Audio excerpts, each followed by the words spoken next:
Hello everyone, welcome back to this very interesting, challenging question from Pathfinder Rotational Mechanics. Challenge your understanding, question number 4, and it's going to be very interesting. So, this is basically a cycle mechanics question, and in fact, there are some controversies. That's what some of the famous online classes, some teachers from lecturers from that particular institute, they were claiming. Their claim is not completely incorrect, but at the same time it is not such a big controversy. I don't think it's such a big controversy. So the main idea would be, challenge would be finding the direction of friction here. So there is some ambiguity in that, so-called ambiguity. First let me explain to you my version, then you can decide whether there is really controversy or is it just something that you can take it for granted, because certain assumptions are not mentioned here explicitly, but those things can be generally taken without much problem of common sense issues there. So that's the basic idea. Anyway, let's get into it, but one more appeal from my side. See, this question is going to be a bit long. Don't treat it like a question to solve. It is question to research. It is kind of a research based question. You will have many ideas used here. So try to learn concepts, ideas through this particular problem. That should be your objective. Let's get into it. Let me read the question first. A boy is driving his bicycle at a constant speed on a circular path on a horizontal ground. To do so, he turns the handle so that the front wheel makes an angle theta with the line joining the centers of the axles of the wheel. So generally, let's say the wheels are like this in line, then you will go straight like this. If the front wheels turn like this by an angle theta, then you will go in this direction. So that theta has been given there. Distance between the axles is L, so centers of the wheels. Coefficient of friction is the same between the tires and the road. Okay, now the question is, you need to calculate minimum coefficient of friction between the road and the tires so that the cycle does not slip, the wheels don't slip on the floor there. So that means we are going to deal with static friction here. No slip meaning static friction. And they also said, assume mass center of the cycle, center of mass of the cycle and the boy together, the entire system is at equidistant from both the axles. So if you imagine a vertical plane passing in the middle, that's where you will have center of mass, and from that plane the front wheel center and the back wheel center are equally separated, equally distanced. That's what they are talking about. So now we want to continue. Of course, acceleration due to gravity, they had given g. So first of all, let me explain to you about the cycling mechanism, simpler one. Imagine first cycle is going in a straight line path. Later we can discuss about curved path. And we are going to discuss only paddling situation, not applying brakes, and that too when you apply brakes, are you applying brakes on the front wheel or back wheel? Doubt. Generally, a regular cycle will have a rear wheel drive mechanism, meaning the chain that is used, right, that will be connected to the rear wheel. Whenever you pedal it, it will rotate the rear wheel. That's a general assumption there. So let's say omega 1 and omega 2 are the angular velocities of rear wheel and front wheel there respectively, and we want to understand that. First thing is sequence. What are the events that happen? First you will paddle. Paddling will create internal torque. That torque will be transmitted to rear wheel, and that rear wheel starts slipping, tending to slip, skidding back like that. So that tendency to slip back will induce friction there, and that friction will push the rear wheel, and that's the external force we have. A rear wheel is connected to the remaining frame of the cycle, so the frame is pushed, and the frame in turn will push the center of the front wheel. So center of the front wheel is where you will exert the force because of this frame of the system. But when the force passes through center of the wheel, torque about center of the wheel is 0. That means the torque that wheel doesn't get any rotation because of this push, and so this front wheel tends to slide without rotation.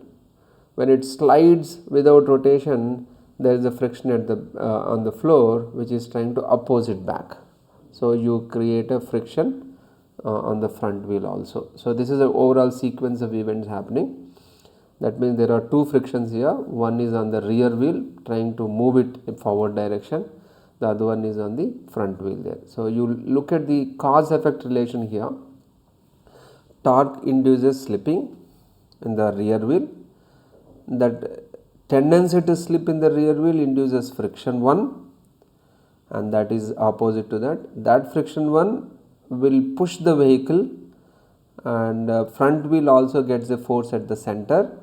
Because of that center force, it tends to slide forward, and then you get a friction there. So there is a sequence of events. If suppose I say internal torque is BAP, father or mother, then F1 is the daughter or son. In a common way, beta meaning boy or girl, we use beta only. And F1 will in turn creates F2. So induction opposes the cause, you see. F1 is producing F2, that means F1 is opposed by F2 in a way like that. So torque produces F1 and F1 in turn will produce F2. That's the overall mechanism we have here. Now if you look at the translational motion of the frame, cycle frame, wheels are rolling okay, but cycle frame if you consider along with the boy, it's a translation motion, rectilinear translation motion. Whenever you have translation motion, every particle in the body should have same velocity. And so centers of the wheels which are connected to the frame should have the same velocity, V1 equals to V2. So omega 1 into R equals to omega 2 into R. That means both the wheels should have same omega in this case. But remember, in here it is same, but next when we go for circular motion, they may not have same angular velocity. You will come across that. Okay, next. We have three scenarios here. If it goes with constant speed, then force has to be balancing each other. F1 must be equal to F2. Speed is increasing, meaning accelerating force F1 should dominate retarding force F2. If its speed is decreasing, then it is the other way around. So you have three categories, we have it. Okay, that's a general understanding of cycling on a straight line path. Now let us go to circular motion there. So this is a real life situation where you can, if you observe the cycle, right, cycle is not in a vertical plane, it is actually leaning inward. That is one more thing. Another thing is the front wheel is not in the same plane, it is actually tilted also, you see. So there is a leaning and there is a tilting of the front wheel. You have tilting of the front wheel and inward leaning of the entire system. So this is the overall system that we have here. But in our question they don't talk about any leaning here, only tilting they talked about, theta. So we assume that the leaning we are not going to consider. Actually the leaning will produce extra torque from the gravity, and that will balance the gyroscopic effects. So I am not going to discuss about gyroscopic effects here. So forget about that. Let us focus only on assuming that it is going in vertical plane only. There are some research papers. You don't need that tilting, that leaning. Still we can produce a circular motion there. So you can also try whether you can do it or not. So forget about that leaning part. Just focus on only the tilting of the wheel. That's what they had mentioned. So I had given three possible scenarios here. The first from the left would be a cycle which is going in a straight line path where wheels are in the same plane, both the wheels. The second case, front wheel is tilted a little bit. So third case, front wheel is tilted much more. You see, as the tilting increases, the radius is decreasing. As the tilting increases, the radius will decrease. So that's a point we have here. So that means then one conclusion I am getting here. More the angle of tilt, lesser is the radius of curvature. That is one more point we have got. Okay, right. Now another point we need to understand is that angular velocities here. There are two kinds of angular velocities here. One is the angular velocity of rotation. So for the time being, keep the wheels aside. Focus on the frame and also the boy. They are moving in a horizontal plane. If you see from the top, this is going to be a rotational motion here.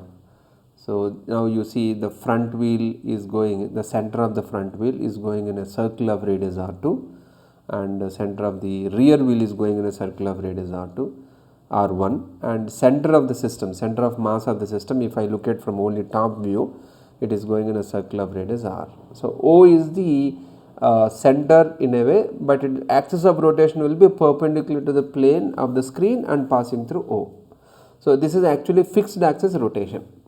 Fixed axis rotation. All the points in the cycle except the wheels. Keep the wheels aside, that is a little complicated motion, but remaining part it is going in a rotational motion there.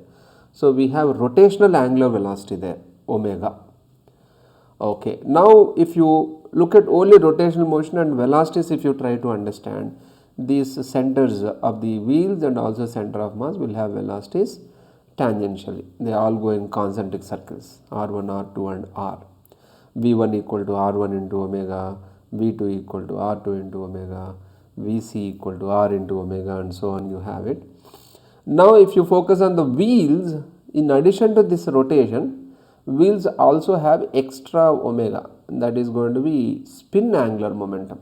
They are being rotating about their own axles. So you have one spin angular momentum. In addition to that, there is one rotation also. The wheels will have combined motion, rotation and spinning. Rotation about O and spinning about axis of their respective axles. And there also planes are different, you see. Omega is in the plane of the motion. The omega 1 and omega 2 are perpendicular in the other plane, perpendicular to that. In that vertical plane you have it. So there are two types of omegas here. One is omega of rotation, the other two, omega 1 and omega 2, are omega of spin there.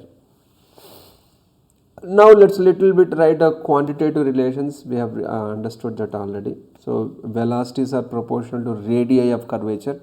You see now the front wheel center and rear wheel center, they don't have equal speeds, right? Because they have different radii. In fact, R2 is more than R1, you can look at it from geometry. So V2 would be more than Vc, which is more than V1. So that ratio you have it.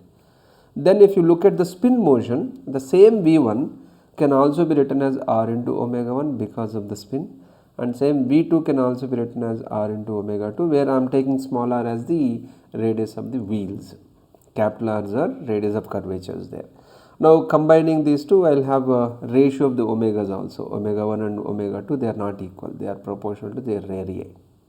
So proportional to R1 is to R2, we have it. This is a general angular velocity idea that I wanted to discuss there. Next, let's go to static friction. This is a major part and where the confusion comes, because they didn't give the direction of friction and they also didn't give explicitly any ideas to take friction direction. Still I feel that we can arrive at a conclusion there. Let's continue. So first of all, problem is static friction here. Static friction generally complicated, please understand. Kinetic friction is easiest because its magnitude is mu k into n, fixed value. Whereas static friction will have a range of values. It can be any value from 0 to mu s into n, self-adjusting in nature. Direction also, kinetic friction is easy to understand because it is opposite to relative velocity. You find relative velocity at the point of contact and you know the direction of friction opposite to it. But when it comes to static friction, there is no relative velocity only, that's why you call it a static friction. No? Relative velocity is 0 there at the surface of contact. So then how do you find static friction? That is a challenge little bit. So for calculation of static friction, direction especially, we call what is called impending acceleration. I hope you are aware of it. Let's go to the first principles, friction chapter when we go to. First, whenever a question is given in friction, check whether it is static or kinetic. When it is static, right, difficult question. So you got to be a bit careful there. Magnitude is self-adjusting, you have to find it using Newton's law. Direction is also a little dicey. We need to go into what is called impending motion. So what is impending motion? Please understand impending motion. What I mean, you may have different meaning. What I mean here, impending motion is, if friction was not there, if the friction wasn't there, then probably the points of contact will slip. Probably, right? If friction wasn't there, they would slip. Friction is there, that is why they are not slipping. If the friction wasn't there, in which direction they tend to slip? What would be the accelerations of points of contact related to the surface? And that is called impending acceleration. You find accelerations of points of contact, assuming friction is not there. Now the friction has to come in to oppose that impending acceleration. Static friction opposes impending acceleration. I hope you understand that.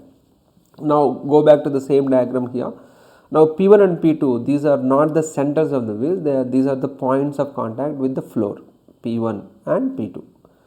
and because they are points of contact with the floor, they will have zero velocity obviously, right, because no slip they said, na, ground is stationary. Okay. Now I want to use this relative concept, relative motion concept. Velocity of P equals to velocity of P with respect to C plus velocity of C. Total is 0. Velocity of P is 0, but that can be visualized as two components, velocity of C and velocity of P with respect to C. So I hope you are okay with it. Now I am going to show you one diagram, try to make sense out of it. Probably you can pause here and try to get a sense of here. So look at P1 here. P1 has three velocities. One is VC bar. VC bar will be added anywhere because with respect to VC you have rotation and spinning, and VC bar is added. So VC bar is added at P1, correct? And then the remaining two velocities, they are the velocities with respect to center of mass. So if you look at the wheels with respect to center of mass, they are rotating and also spinning. So because of rotation you will get L by 2 omega, because L by 2 is a distance, na? C is said to be in the middle. Because of rotation you will get L by 2 omega towards right for P1. I hope you are able to get this. This is what I am looking at. And simultaneously L by 2 omega for P2 also. Okay, P1 and P2, they will go opposite to each other. This is due to, this is the contribution of rotation of the wheel rotating, alright. Now in addition to that, there is a spinning also. There are two directions of omegas, no? Spinning is there, omega 1, omega 2, like that. So omega 1 is there because of omega 1. On the top it will be in this direction, bottom it will be R omega 1, you have it. This is because of spinning contribution.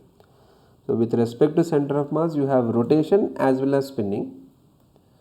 And then center of mass velocity, when you add, you will get the total velocity. So velocity of P1 equal to VC bar plus L by 2 omega into I cap. Let's say I will take this as x axis, for example. I will take this as x axis. I cap you will have R omega 1 into maybe minus j cap. If I take up as positive y, so minus j cap, you have it.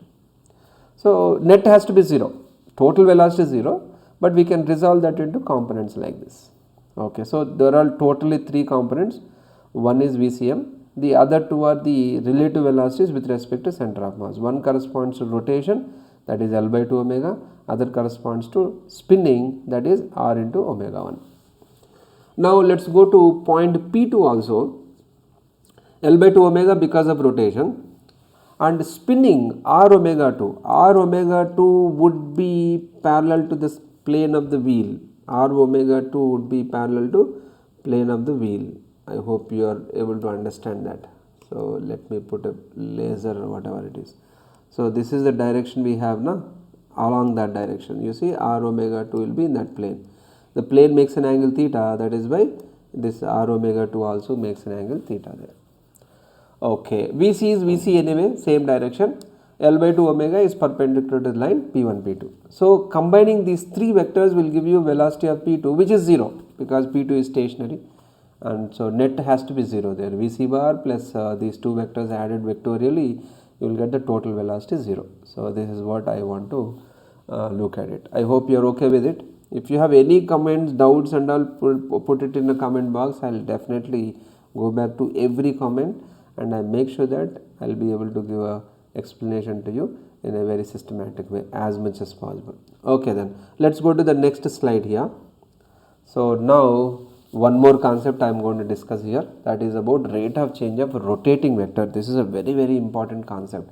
In IITJEE advanced, so many times they have asked questions about it.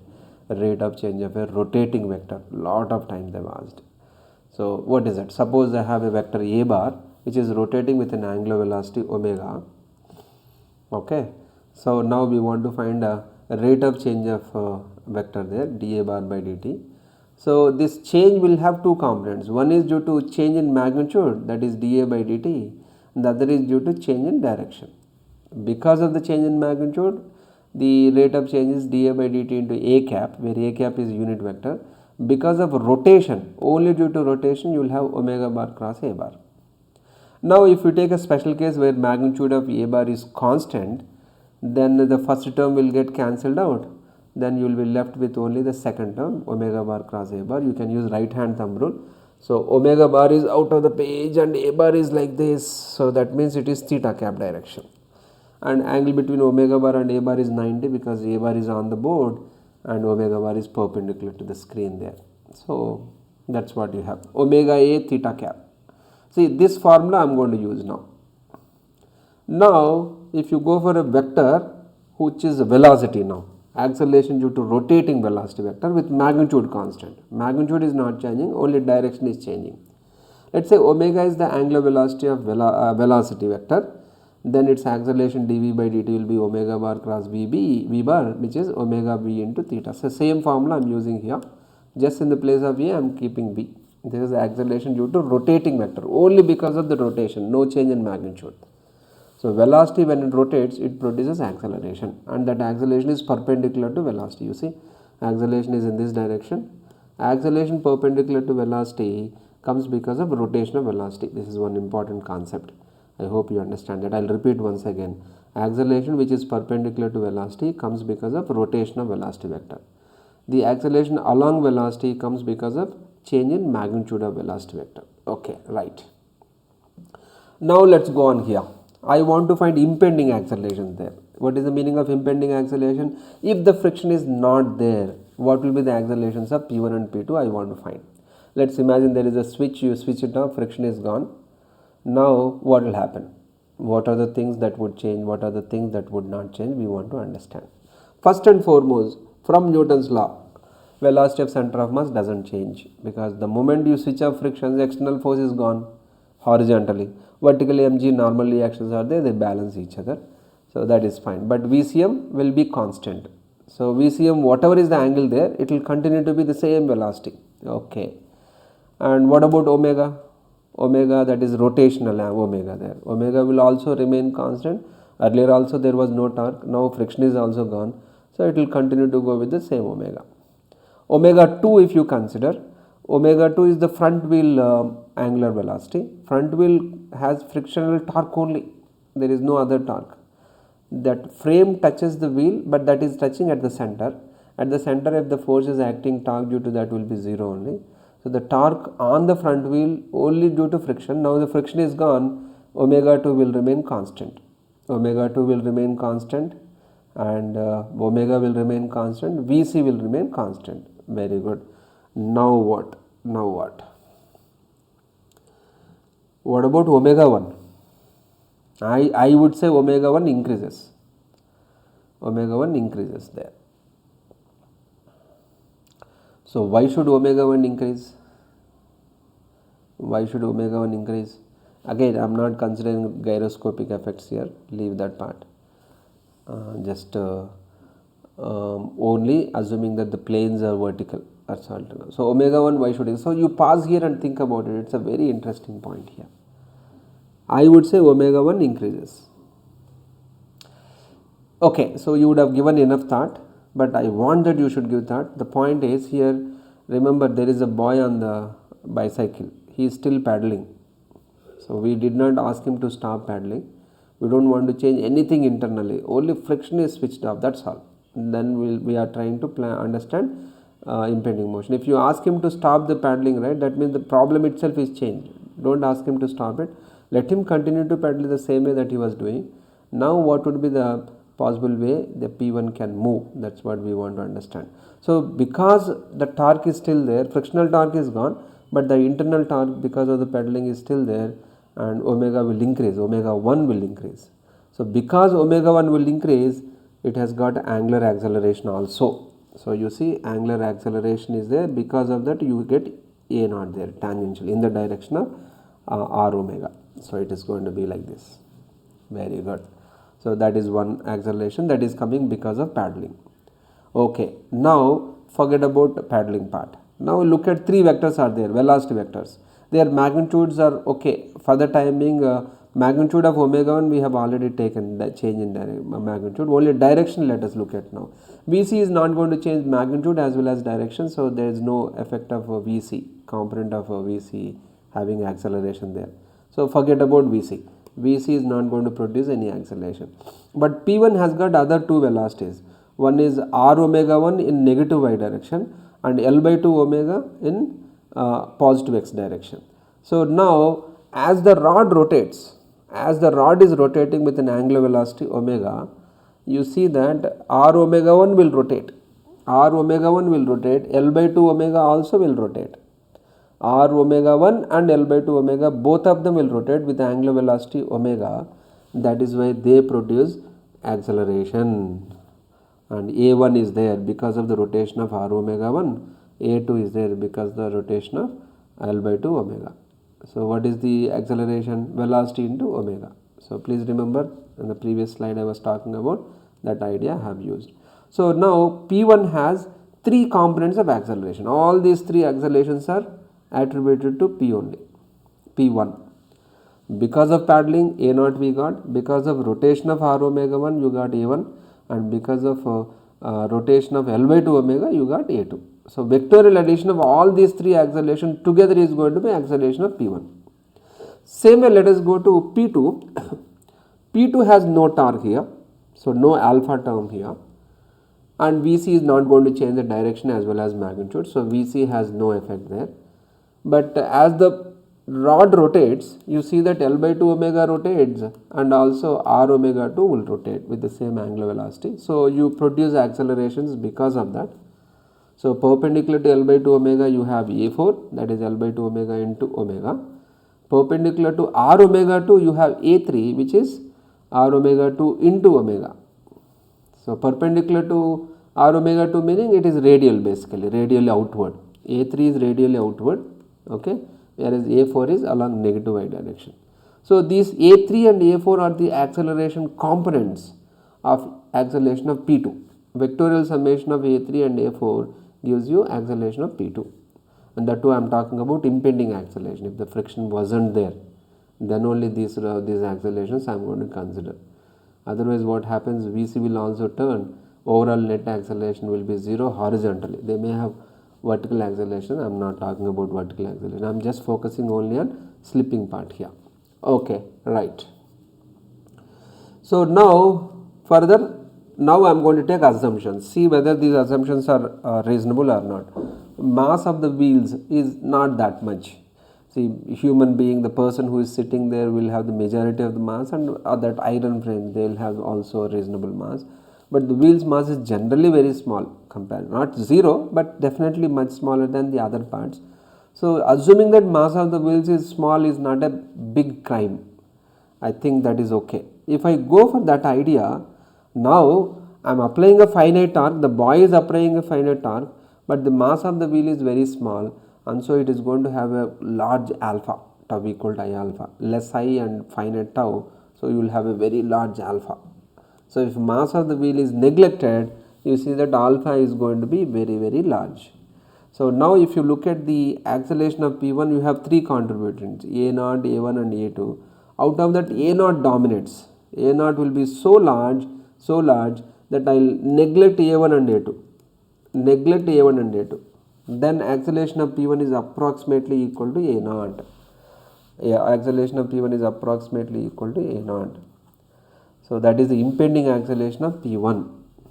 Approximately A1 and E2 are neglected because alpha is so large, you don't have to worry about the remaining things.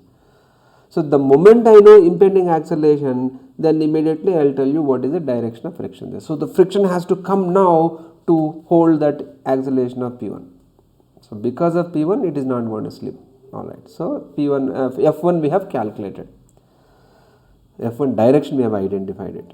Okay, very good. Same way let us go for acceleration of P2 also. See, remember acceleration of P2 has two components, A4 and A3. A4 and A3. Please remember it. I will go back to the next slide. Go to the next slide. Then you need to remember them. A4 is along negative y direction. A3 is radially outward. A3 is how much? R omega 2 into omega. A4 is L by 2 omega square. So let's go to the next page there. So here the assumption 2 that I am going to consider, is that radius of curvature capital R2 is much larger than radius of the wheel small r and length L separation between the centers. That is another assumption I am considering. So I am not taking sharp turns there, a reasonable turns that I am considering. I hope that is also not a very big crime if you go with it. If that is a situation, if I go with that assumption, then omega 2 has to be very large compared to omega. How did I get that? So I think we have done that in the first session, first slide. So probably I will do it once again. Can I take a pen here? Okay, I hope I will be able to take pen. Yeah. So V2, whatever V2 we got, no? V2 will be in this direction.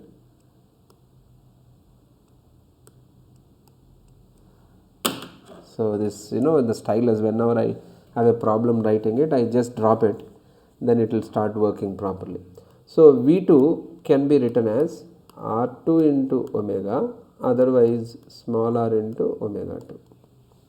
Now you see omega 2 is capital R2 divided by small r into omega, and you see that it is much larger than omega because capital R2 is much larger. So it will have spinning angular velocity is much more than the rotational angular velocity. That is the assumption I am getting by taking this. So what? Now focus on that A3 and A4, which are the components of accelerations of P2, point of contact of the front wheel.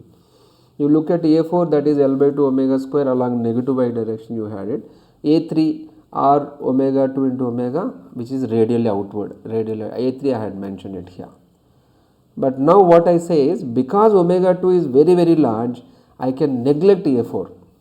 I am neglecting A4, and so we can say that acceleration of point of contact of the front wheel is almost equal to, not exactly, almost equal to A3, which is radially outward. So A3 is radially outward, meaning acceleration of P2 is radially outward. Then F2 must be directed opposite to that impending acceleration. So that should be directed toward the center. So friction F2 will be directed toward the center. So these are the directions I had given. F1 has to be along the line P1, P2, and F2 has to be directed toward the center over there. So that is the point there. This is the objection in some channel they had mentioned, direction of friction. How can you take it like this? I hope my assumptions are okay. If you have any objection, feel free to comment there. Now after that, remaining simple housekeeping thing, just a simple geometry we have here.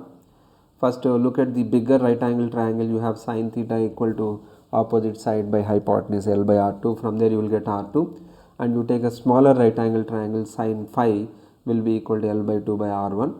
Alright. Otherwise tan phi you write, tan phi equal to L by 2 by R1. Tan theta equal to L by R1. So tan theta equal to 2 tan phi you have it. You can use Pythagoras theorem, R square equal to R1 square plus L by 2 whole square. See, in physics geometry meaning what will you have? Mostly Pythagoras theorem, right angle triangle, or sometimes sine rule, maybe very rarely similar triangles. This is what we use. So simply I hope you will be able to go through it. I don't have to explain this so much. Complete that. So you got all the values there. But remember this tan theta, tan phi relation. So I may have to use this tan theta, tan phi relation. I have to use it in the next slide. Okay. Now let us go to force diagram now. Finally, Newton's laws of motion I want to apply. So F1 is actually acting on the rear wheel, but I draw the free body diagram for center of mass because I want to find the acceleration of center of mass. So if I slide F1 so that the tail passes through center of mass of the entire system. So F1 is like this and F2 is directed towards O. We know that the resultant of those two is the net force, and that net force should be directed in the direction of acceleration of C, and acceleration of C will be along CO because it is going in circular path, uniform circular motion. So mv square by r. So F net has to be along CO. F1 and F2, when you add them you get F net, that should be along CO. I hope you understand that. Once you understand that, remaining all small angles, you calculate this angle theta minus phi. Okay. And this is 90 minus phi, meaning other angle would be 90 plus phi. You can get that. Then apply sine rule. F1 by sine of opposite angle theta minus phi equals to F2 by sine of opposite angle 90 plus phi. F net by sine of opposite angle sine 90 minus theta. So then F net is nothing but mass into acceleration of center of mass, which is V square by R. So we already got R equal to whatever L by 2 into root over 4 cot square theta plus 1. And by solving sine rule, F1 you get it and F2 you get it in terms of F0. And then you also got the relation between tan phi and tan theta. You need to substitute there. Little bit of simplification is required. You need to expand this. So finally, F1 and F2 you can calculate. I have written these values here. F1 and F2 are given like this. Now we have to get mu minimum. Now that is a basic question we require. So for them not to slip, F1 has to be less than or equal to mu into N1, F2 has to be less than or equal to mu into N2, you have it. But N1 and N2 again we have a challenge. No? We know that N1 and N2 together should balance mg, and how much of them are individually. That comes from the fact that center of mass is in the middle there. So that means N1 and N2 must be equal. You can write the torque equations balancing from N1 and N2, right. So in that case mg by 2 you will have it. Very good. If that is the case, then F2. Now look at it, compare F1 and F2, you see that F2 is always more than F1 for any particular non-zero value of theta, right. If that is the case, if F2 is below the limiting value, then F1 will obviously be below the limiting value, because limiting value is same for both of them. So I make sure that F2 is below the limiting value. By taking F2 less than or equal to mu into mg by 2, you get mu value like this, and that is the answer, we have it. So finally we got the answer. I hope you are okay with my reasoning and whatever concepts that I have explained to you. It's a beautiful question. I am still okay with whatever objections you have. I try to support and explain it from my side, and if there is anything we can always learn from each other. So with that I will conclude here, and next time again I am going to come back to you with another interesting challenging question. Until then, goodbye.